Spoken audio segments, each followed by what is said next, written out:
Herkese selam. Bugün orijinal İnegöl köfte tarifini vereceğim sizlere. Orijinal İnegöl köfte de bu arada yuvarlaktır. Bakın balon gibi de şişti. Sululuğunu da buradan da anlayabilirsiniz. Klasik sevenler için de klasik parmak şeklinde de yaptık. Ölçüleriyle, detaylarıyla birlikte videoyu baştan sona adım adım izlerseniz bu balon gibi şişen harika köfteyi evinizde de yapabileceksiniz arkadaşlar. Kesinlikle de tavsiye ediyorum. Lezzeti de müthiş. Hazırsanız hadi başlayalım. 1 kilo dana döş kıymamızı ve 250 gram kuzu döş kıymamızı birlikte kasabımızdan aynı anda 2 defa çektirdim. 1 yemek kaşığı karbonat kullanacağım. Şöyle bardağıma koyuyorum.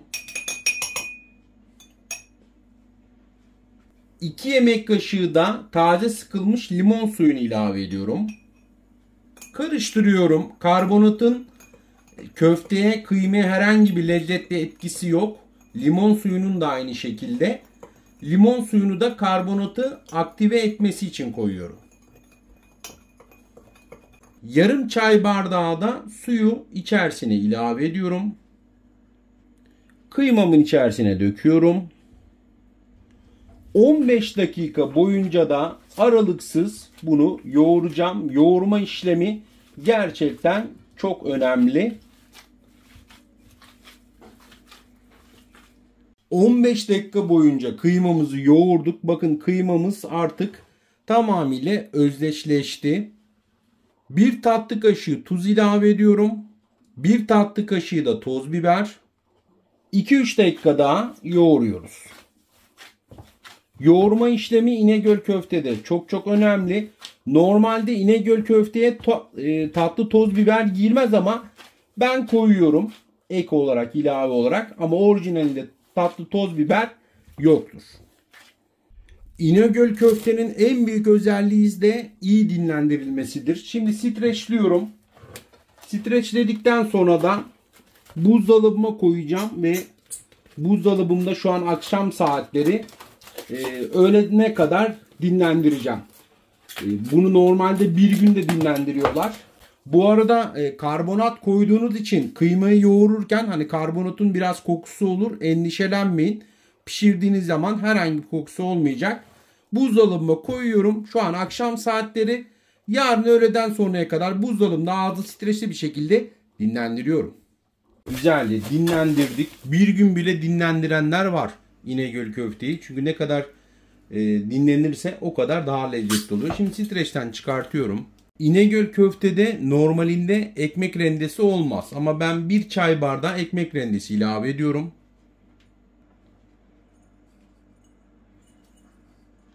Bunu güzelce yoğuracağım. 1 adet de soğan rendesi ilave ediyorum. Blender'dan da çekebilirsiniz. Ama suyunu süzdüm. Çünkü suyu acılık yapabilir. Suyunu süzerek ilave ediyorum. Yoğuruyorum güzelce. İnegöl köfteyi normalde herkes biliyorsunuz parmak şeklinde biliyor. Hani klasik olanı bu. Ama aslında İnegöl köftenin orijinali yuvarlaktır arkadaşlar. Ama normalde yuvarlak olarak da şöyle yapacağım. Bir tane kavanoz kapağı. İçerisine de bir buzdolabı poşetini kestim. Kıymamın iç harcından içerisine koyuyorum. Elimle de bastırıyorum. Yayıyorum. Birer tane örnek gösteriyorum sizlere. Zaten çektiğim zaman köftenin rahat bir şekilde gelebilmesi ve köftemiz hazır. Bütün köftelerimi bu şekilde yapıp bitireceğim. İnegöl köftelerimizi pişirme aşamasına geldik. Burası gerçekten çok önemli arkadaşlar. Hani köfteyi yapmak kadar doğru pişirmesi de, tekniği de önemli. Bunun için mutlaka döküm tava kullanın. Döküm tavanızda iyice ısıtın, kızdırın. Yani eliniz böyle tavaya yaklaştırdığınız zaman o ısı döküm tavanıza vurmalı. Şimdi ben İnegöl köfteğinin aslında orijinali yuvarlaktır. Ama Herkes şimdi klasik parmak şeklinde olana alışık olduğu için hem ondan hem ondan koyacağım. Şimdi köftelerimi de diziyorum. Şöyle hem bir de çizgi verelim. Tavaya da kesinlikle yağ sürmedim bakın. Yapışmaz, merak etmeyin. Dediğim teknikle pişirdiğiniz zaman köfteniz gayet güzel olacak. Köftelerimi de dizdim. Cızır cızır sesler de geliyor. Pişirmeye başladık. Şimdi alttan bakın kahverengi olmaya başladı. Çeviriyorum.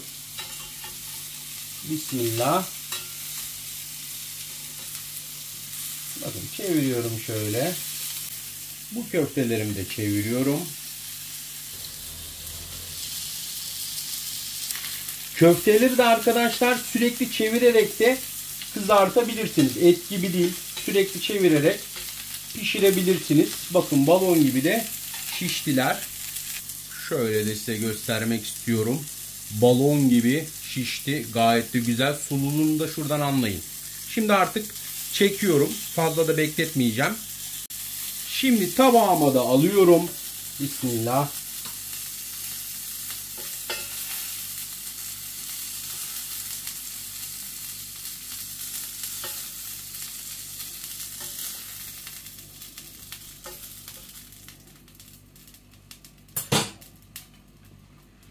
Köftemiz de artık hazır. Bakın harika gözüküyor. Yanında nohutlu pilavımız var. Yeşil biber kızarttık. Domatesimizi de közledik. Daha ne olsun, bir tek içeceğimiz kaldı.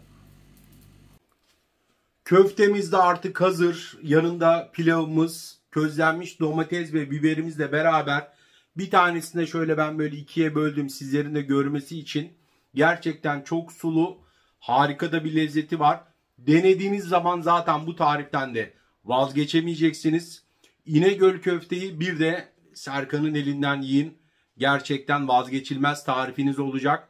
Bu tarifi daha önce de paylaşmıştım ve yüz binlerce kez izlenmişti bu arada. Deneyenlerden de yorum bekliyorum. Serkan'ın mutfağı ailesine katılın. Videolarımıza birçok yemek tarifini böyle ölçülü anlatımlı olarak bulabilirsiniz. Sizleri seviyorum. Görüşmek üzere.